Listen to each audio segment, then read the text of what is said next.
Hello, hello. We have here a big shock to me. The final chapter of PPPPPP, or Super Pianissimo, or whatever you want to call it. This very unique, very strange, charming little manga about piano playing, which I picked up, I don't know, maybe 4 or 5 months ago. And, I've been enjoying it. It's weird. It's one of the weirder series I've ever read in Weekly Shonen Jump. The art style is super unique.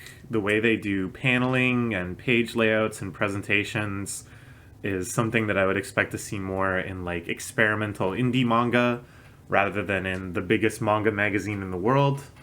It had definitely some strange choices in the storytelling, things that I kind of found not necessarily super compelling, just sort of disorienting. I feel like they could have made it much more straightforward and maybe had more of a dedicated fan base, gotten people kind of more invested in it. But instead, they really stuck to its own kind of uniqueness, that they didn't really compromise at all on that and wanted to tell this very bizarre story. So if you're watching this for some reason and you haven't read any of it, the premise is essentially there is this extremely talented septet of piano players. The youngest of them, Lucky, was not gifted such an obvious innate talent, but instead had to really work to cultivate it, which led him to be rejected by the rest of his family, all of his brothers and sisters and his father, with only his mother left to support him. And then his mother becomes fatally ill and dies. Pretty brutal. But he slowly reconnects with his siblings one by one, often through playing the piano, kind of showing them what he's learned, his own unique talent that is just flourishing and growing now. And often there's kind of like piano competitions that these accumulate in. There's a few arcs kind of centered around that. Some side characters, his teacher, his students, his fellow students at the piano academy, all of whom have their own little backstories and niches and desires in the world.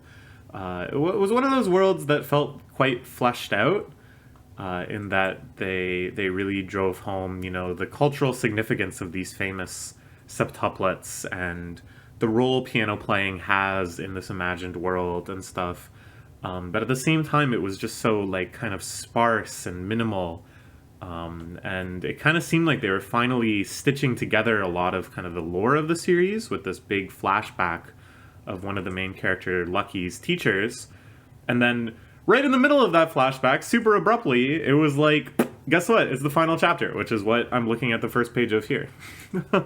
So I don't know. So all of this, I think the weirdest part for me, and I think the thing that made me most detached with the series, the thing that I just was never really able to get on board with, is the way the piano playing gives people vivid hallucinations. So at the start, they depict the piano playing, and they show all of this rich, imaginative imagery, and it's really beautiful, and they say, this piano playing is so calm, it feels like I'm just walking home from class at sunset.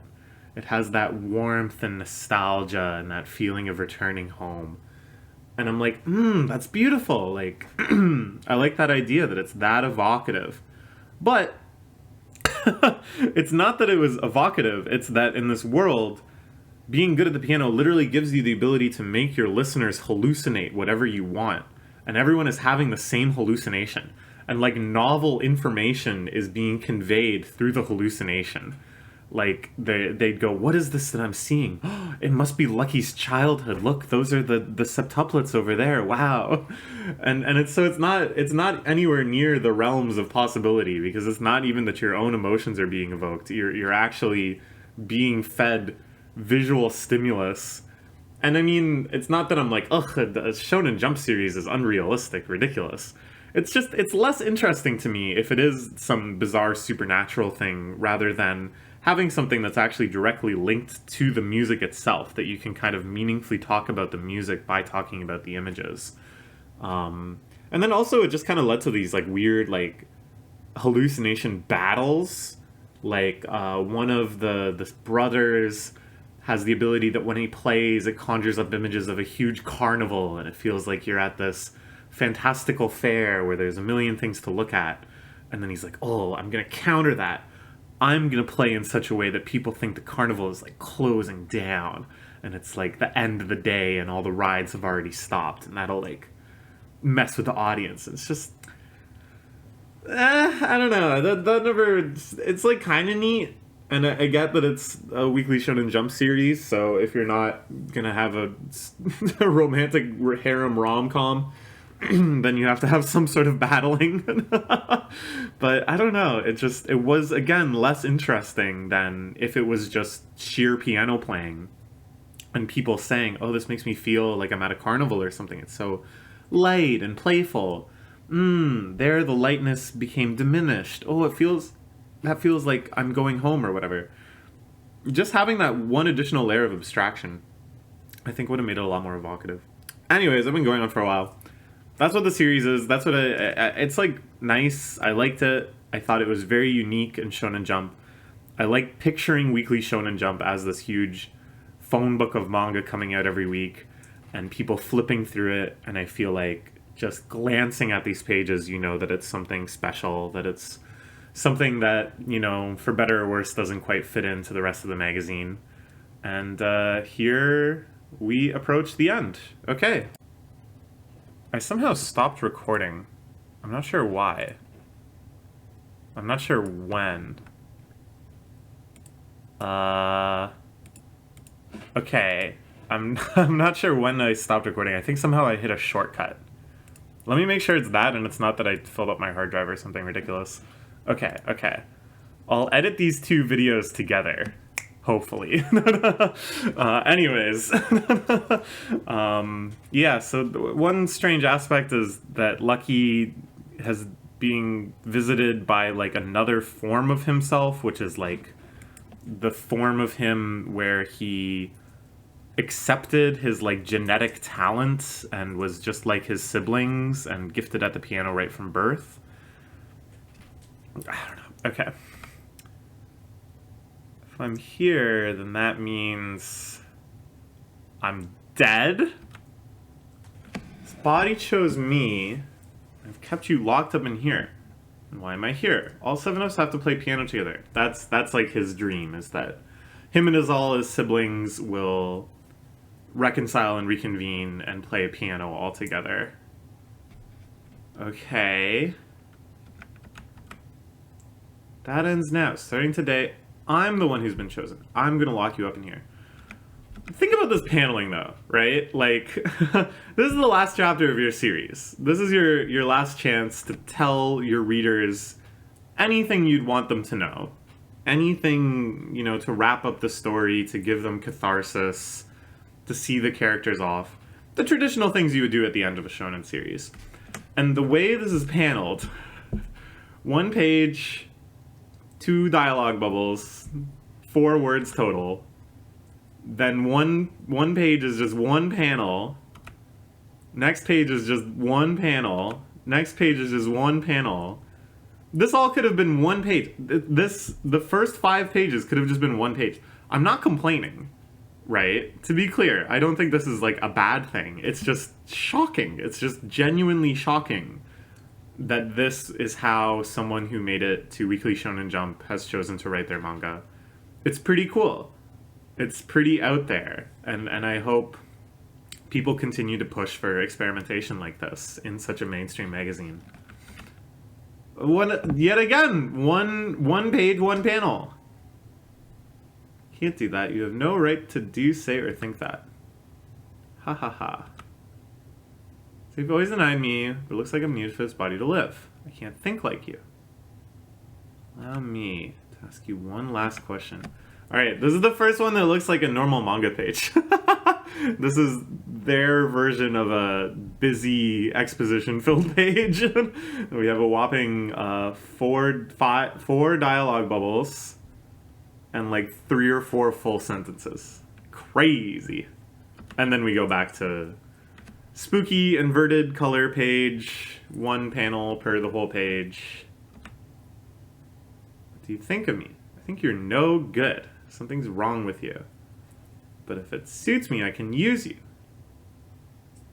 Why didn't you show up during the 4-on-4? If you had, I would have gone closer to my dream. That was like the last big kind of definite arc, was they had this 4-on-4 piano battle against one of his siblings and some other people. His team ultimately lost. And he wanted to conjure up the talented version of himself, the one that had inherited his natural talent. Well then, the days, and here we have debatably 0 panels per page.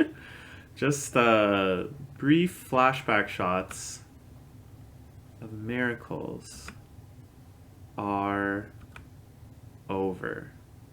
Okay, so I guess he's saying if you become truly talented, if I take over your body and then you just get this genius level talent, then no more will your performances be miracles.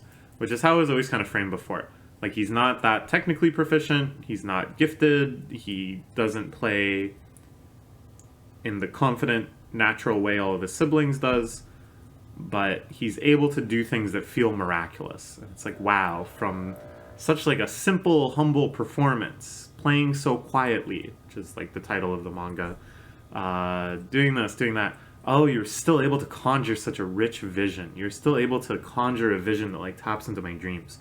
Which I really like that aspect. I thought that was kind of cool, because it made it less about kind of like a hierarchy of skill and more about, because he has like a personal connection with the people in the audience that he's trying to reach. It's more meaningful. It was like a good emotional core to the story. And there were some moments in the story that made me really emotional. I think I cried at one point. So this is quite haunting to say the days of miracles are over. And all of these shots, I'm pretty sure, are people reacting to Lucky's playing. And going like, wow, like you still were able to move me. I can't even explain why. The curtain's falling. I won't use you. Your existence has enough meaning. Guilt, remorse. That's what you are to me starting today.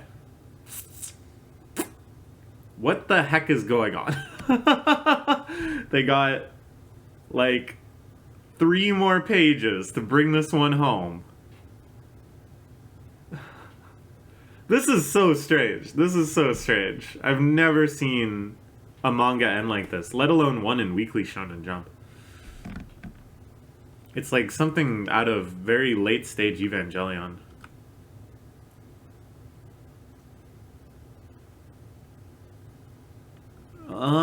Okay. By the way, the character designs in the series are insane. But I think I'm a fan overall. Like, the dad's extremely long braid, I think, is just pretty badass. I feel bad. I really wish the series had gone on longer. I feel like there was a lot of things they could have done, a lot of things they could have shown.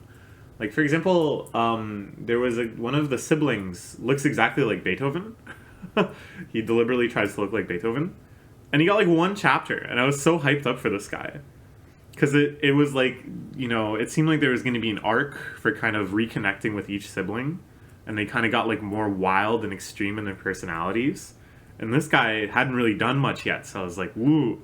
And then he got 1 chapter, and in the chapter he's like lamenting, why am I not Beethoven? How can I ever possibly understand Beethoven's works if I am not him? And I was like, that's cool, that's cool. There could be some good stuff going on here. And then that's it. And same with the dad. Like, I really wanted to see what his deal was.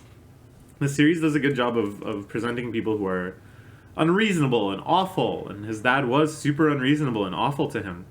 And then, you know, once people kind of get into the spotlight and actually have arcs focused around them, you see that it's a little more complicated. That they have their own demons, they have their own neuroses. I wanted to see how are they gonna connect with the dad like this. No time. This is my chance to get him back. hit my precious dad with my precious hands.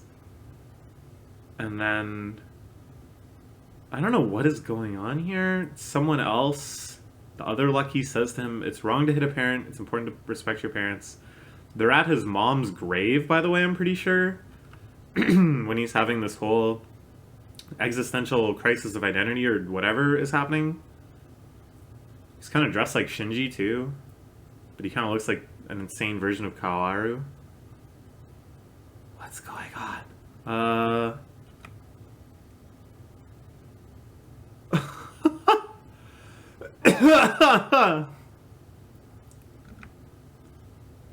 It ends with him punching his dad. It just ends with him punching his dad. That's so weird. That's so weird. There's no scene of all 7 of them playing piano together. There's no resolution for... This is, I suppose, a resolution, because, as I said, there's like a big flashback with one of his teachers, and then it was like right in the middle of this that the series is ending. And the end point of that flashback that we got to see is him talking about how he quit playing the piano because of Lucky's dad. So I guess he's kind of getting revenge for his teacher, too. For Dasan. What in the world was this? So strange, so strange. I think this series... It kind of just got pulled in a couple too many directions. Because it's at once sort of like a family drama that sort of asks you to take seriously the trauma and the pain of this poor boy's alienation from his family and his poor suffering mother and how he just wants them all to reunite. There's that. It's also this like very abstract, artistic manga about what it means to play piano and what it means to have talent and genius and how to recognize that within yourself. And this kind of ties in with this surreal element of everyone hallucinates when they hear the piano in this world. What does that mean? What do these visions mean and stuff? I think they could have made it entirely like that and not even tried to have kind of like a dramatic element and just had it as this swirling dreamscape. And then in some regards, it felt like, I don't want to say traditional, but like a battle manga, like something, like it felt like it still had to cater to being in Weekly Shonen Jump to some extent by having conflicts around playing the piano. Who's going to play the piano better? How do our images stack up to each other? Which felt like in turn it sort of cheapened and removed like the dream-like quality. And then it also seemed to kind of cheapen the family drama too, because often it was sort of like, damn, Lucky played the piano so well that now he's on good terms with his sibling again. It's just a lot of strange elements. But in the end, I don't know. It's pretty interesting. I certainly am glad that I read it. You don't see series like this all too often. And yeah, it definitely got canceled. I think they would have wanted to keep going. There's certainly so many more stories to tell with these characters, with this setting. Certainly a lot of mysteries that they left covered up. And to choose to end it like this, too, given one chapter to wrap everything up, and it just ends with your main character clocking his dad. Wild stuff. Wild stuff. Anyways, that's it. I just kind of wanted to record a video because the series is ending, and I didn't know when I would get a chance to talk about it again.